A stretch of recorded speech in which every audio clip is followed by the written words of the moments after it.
Can you just share a little bit about, why you got into this industry and your start, so people know? Boy, I think I got the start just because, as a journalist, Martha Gellhorn, who was a World War II reporter, called it the view from the ground. How do you give people the view from the ground? And I was seeking that in print journalism, making documentaries, writing on TV shows, the whole thing. And then when I had my first walk-around experience in Barcelona under Professor Mel Slater and Maria Sanchez-Vives talk about OGs, and it was the first time that I was in this scene at a bar where a bar fight was breaking out. I was like, holy shit. I can't ever make my audience sit out there anymore. They need to be here in the story with me. And Tony P. I just like 3D graphics, and I wanted to get them on the internet. And I started on that in 1994 after I read this novel called Snow Crash, which I don't know if you're old enough in the audience to know what that is, but if you've read Ready Player One, then you've kind of read Snow Crash, but you should really read Snow Crash. And you've come full circle because now you're actually working with the author of Snow Crash. Yeah, Neil Stevenson co-founded the company I work at now called Lamina One. It's a blockchain that's built specifically to power the open metaverse. So open tools, I know we're going to unpack that and talk about a lot of that.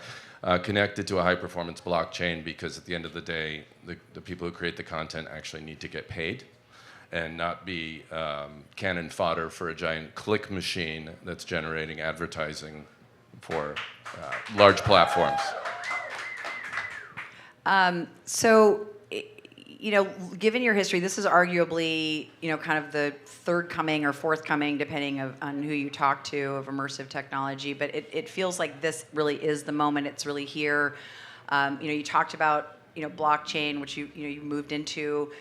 AI is like the belle of the ball now, but it's really not about these technologies. It's about kind of the convergence and how we're going to live our lives in the future. And some of that's around storytelling and journalism and how we engage in the world around us. And then some of it is really structural change in how we think about things down to like an economic level. So let's start with you, Nonny. Like, where is all this going now? So one of the things is that super cool about the AI is it's going to generate all the tech, the 3D models, the environments, the look, the feel, for making storytelling easier. But you still have to have tools that you're not having to code to assemble your story, to do spatial editing. So I've been working really hard to try to democratize that. I have a beta out of a new software, try.reach.love, that lets you just use buttons to start making immersive content. The next step, of course, is to partner with Tony to get it up on the blockchain so we can also think about authentication. Because seriously, like when I'm working with like the Court of Human Rights and they're trying to track Ukraine war crimes, we need to be able to authenticate that spatial imagery of photogrammetry, et cetera. So that's one really big thing I'm doing. And I'm also, in order to move this forward, I took a new position at, as well as keeping Emblematic alive, at Arizona State University to build a new center in downtown Los Angeles. So if you want to come do a graduate degree with me, one of my students actually is premiering his piece here at South by. Gives you an idea of what a dynamic program we already are. And my amazing colleagues are here too. Mary Matheson, you might want to talk to her. She's badass. But anyway, is that at the Immersive? They can see that at the Immersive. Fairmont? Okay. That's right, it's at the Fairmont. And anyway, so this new center is really, really fun. So I'm really enjoying every second of it. And Tony, now you, in addition to your long lauded history in VR, you are now becoming a blockchain expert. So where does it all fit in? And that's an overstatement, Amy. No, but I mean, no. But I mean, people talk to me about blockchain math, and I break into a cold sweat. But anyway. But it is important, and it's a foundational element in how we're thinking about moving forward. So how have you kind of wired your existing knowledge of the space, and then you're also a musician and an artist yourself. So I feel like it's very personal for you. Yeah, well, it's personal, but I'm kind of viewing everything through that last lens these days. So I spent over 20 years kind of keeping my musician side of my identity sort of separate, off to the side, nights and weekends, whatever, but I'm really integrating them a lot more now. And music in particular is a great kind of area to look at now with what's going on with the blockchain, because we have a group of artists who for 20 plus years have been totally screwed financially. It started with file sharing with Napster, then it continued through the streaming services, and all of these young musicians, or the old ones who've been like, making a living for years, they were conditioned, well, everyone's going to get their music for free. You should just get your music for free, sell T-shirts, and gig. That's the business model. And guess what? COVID happened. And now they're all completely 100% screwed. So backs against the wall, a group of musicians started looking at NFTs. Because people were buying these, apes and these like sort of not what I would consider sort of fine art collectibles. And then fine artists started painting paintings, selling those on the blockchain. And musicians are now doing that, including Ray Isla, who's playing the VIP party later. A friend of mine now. I've met a bunch of these musicians. Violetta's here, hopefully in the audience too, or out back. Violetta Zeroni. They are amazing, talented artists who are selling NFT collections. They're making more money than they could ever make on Spotify. Like you need 1 million, 2 million streams to even make, basically a month's pay on those platforms. And that's really hard for most artists, and they end up paying to get discovered. So very personal for me, but just because music's happening now, and I'm particularly interested in that, I think we're going to see all the art forms, filmmaking, journalism, everything else, like it's going to change. People are not going to expect all their content for free. They're going to start valuing it again, which is the most important part. And so, to me, my motivation every day is how do we make sure those folks are going to succeed commercially? We do that right, our blockchain's going to be fine. The open immersive spatial tools that are powering these 3D experiences, there will be ways for those people who make that tech to make money. And we now have a much more level playing field and a green field for a new way of innovating tech and making creative content. And I think that authentication piece is super interesting, not only just for journalism, but like I was talking to a stuntman yesterday, and he was saying how he'd been scanned for his work as a stuntman, and all of a sudden he's starting to see himself through virtual production. Stunt people are seeing themselves like in the background, their 3D model. Like, he's like, hang on, that's my likeness. And yet they're starting to put it in major feature films because somebody's got the model around. So like if you don't have that authenticated as being you, what does that mean? So I've been working with this really interesting guy, Jonathan Doughton from Starling Labs. He's based at Stanford and USC. And in fact, we're hosting a Creative Commons and generative AI copyright exploration around policy on the 24th of March, actually, at ASU in my building in downtown LA to start to explore these things. Jonathan took an interview with a Holocaust survivor for the Shoah Foundation, put it on the blockchain. So now if anybody makes a deep fake of that individual, we'll be able to go back to the original sourced blockchain material to say, is this authentic or not? And I think this is, for me, journalistically, crucial. And at the same time, how do we protect witness identity? So that's the nut I haven't cracked yet. I mean, that's the really tough part. Yeah, and actually, so our other co-founder with Neil Stevenson, Peter Vessinis, he's been in Bitcoin for a long time, and he's a math genius, and he's thinking a lot about how we can create systems that could track that provenance from where all that AI is generating its art from. So we should absolutely talk about that. I mean, it's early days on this kind of technology, but there's, at least in theory, there's some magic on the blockchain with the right set of algorithms, and I think probably some folks needing to buy into the game rules of how this is done, right, in terms of being able to either tag content or flag content. But with assist from tech like AI, we could get to a place where we're not going to have these kind of scuffles we're having now over where that content came from, Nonny. And if you're not, are people here familiar with Creative Commons? Does everybody here know who they are?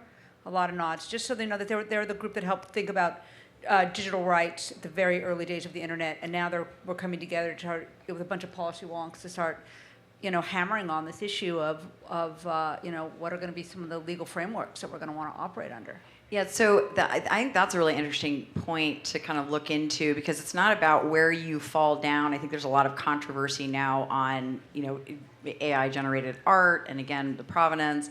And I think the bigger issue, and I think the bigger opportunity here, is that it's going to help us redefine systems.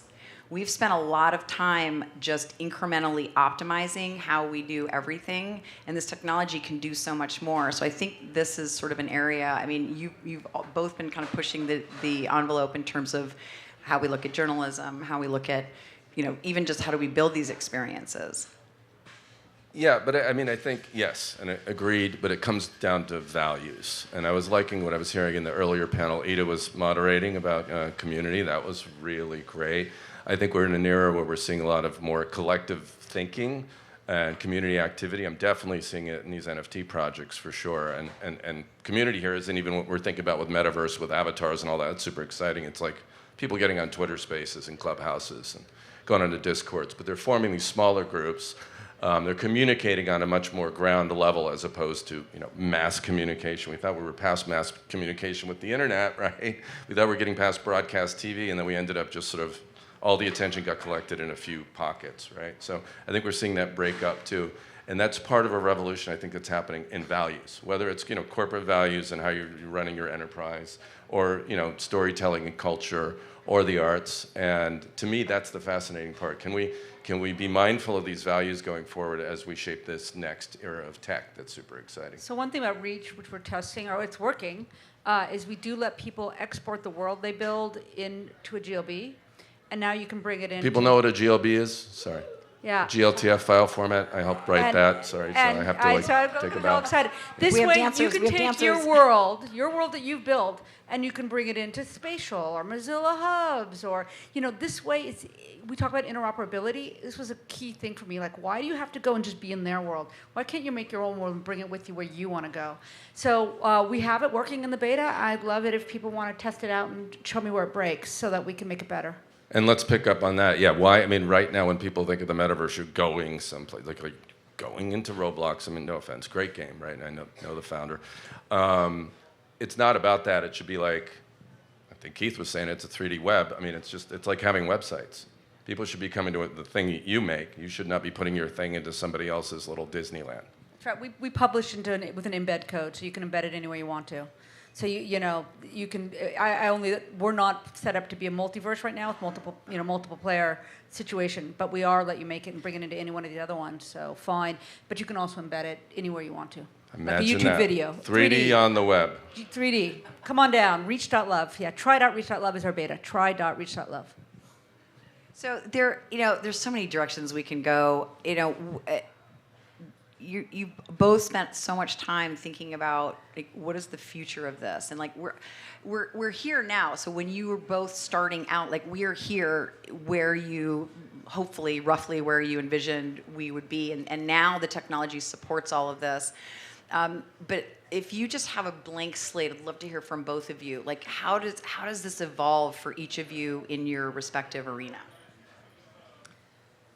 Oh boy, well, this is one joyous thing in my life right now, working for Arizona State University, is they're all in for immersive.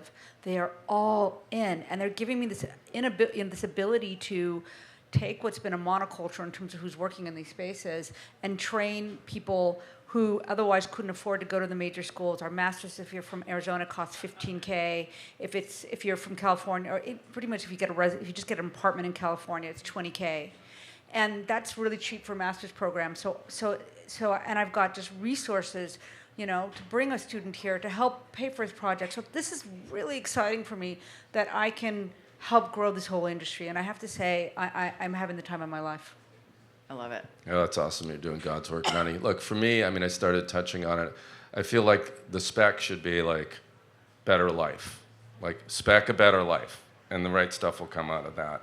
I don't know, I think I was in the elevator yesterday, and it's one of those moments where you see literally everyone's face is in their phone. 8 people in it. Right. This week, we've indispensable piece of stuff that we have every day now.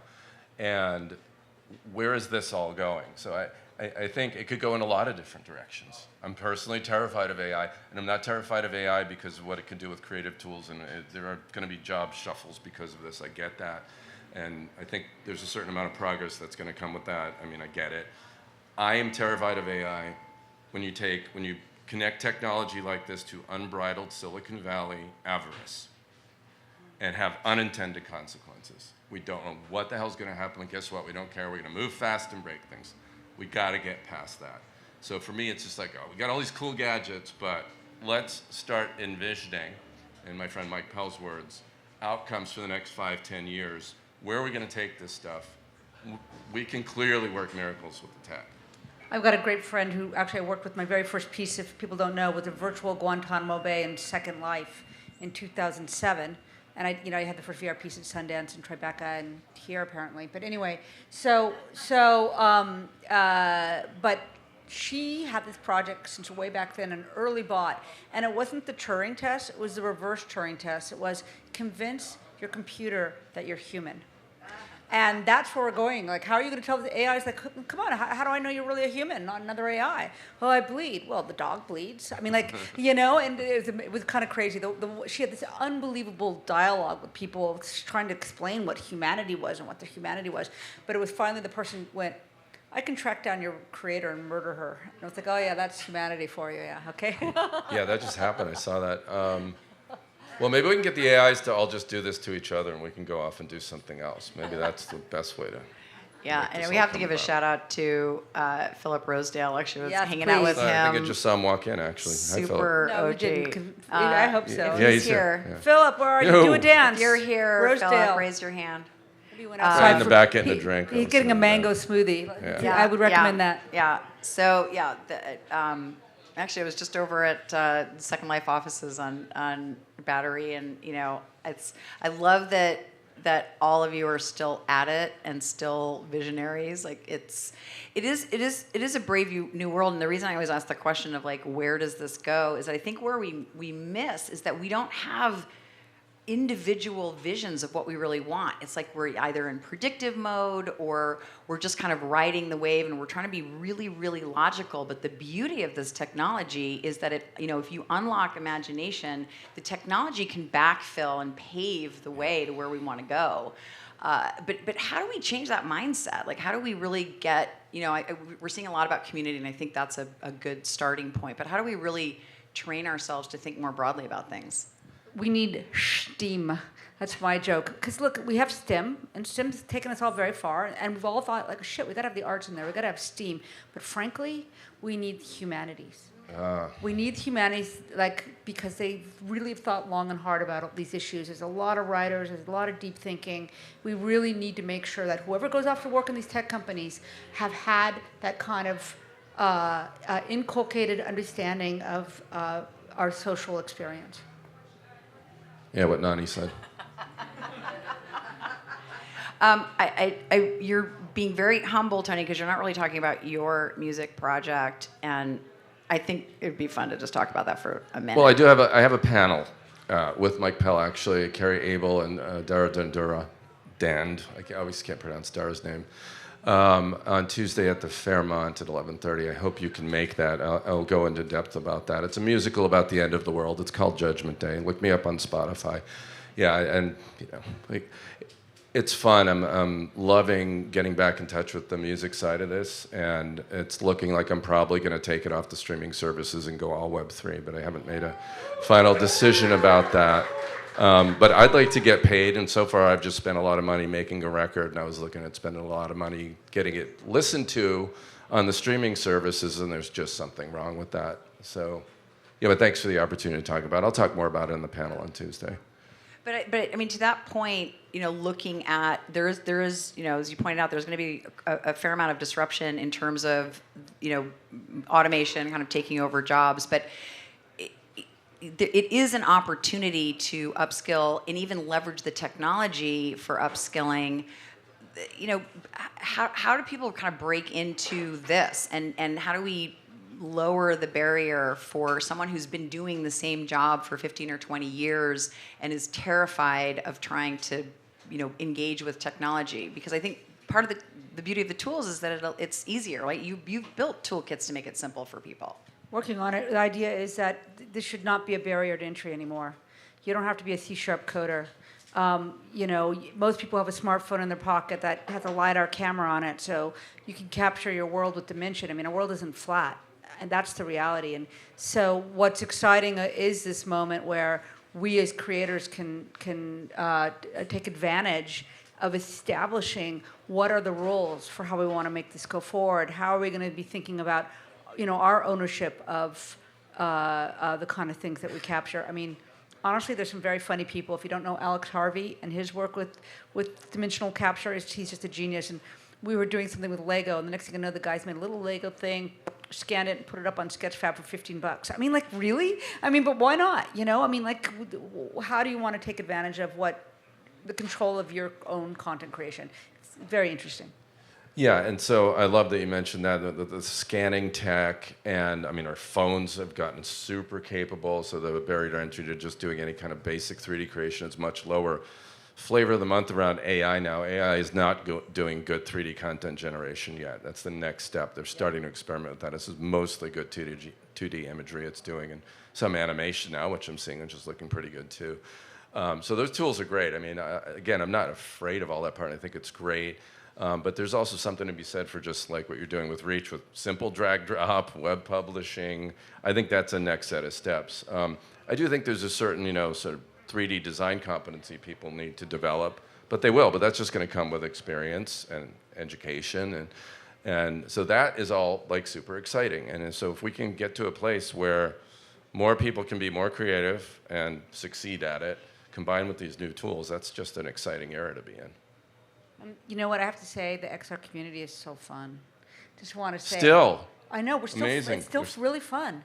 So enjoy it right now. Like before the, at some point, I guess it might not be so fun, but right now it's a blast. Can I just say one other thing since we're going to the can I just say thing? So I hadn't put on a VR headset in a little while, and I'm a little bit jaded at this point. And then I saw Paul Raphael back there, and I saw the new Felix and Paul thing and the Quest Pro. Have you seen it yet? He promised to take me personally. Yeah, it's like they made a special camera on a special arm that I think is a Canadian arm. Is that right, Dan? Outside the International Space Station. Like they needed to have a special camera that wouldn't like crack and it would be subject to the radiation and everything. It is a sublime experience. You've got to go check it out. The Spacewalkers thing. It's back there. It's so good. So I like VR again today. Yay. Well, and we all collectively know, I think most of you in the room, and this is a beautiful moment in time. So let's have a wonderful round of applause for our OGs. Love all of you. Let's revel in this. Thank you, everyone. Thank you, Dan and team. See you out back for the VIP.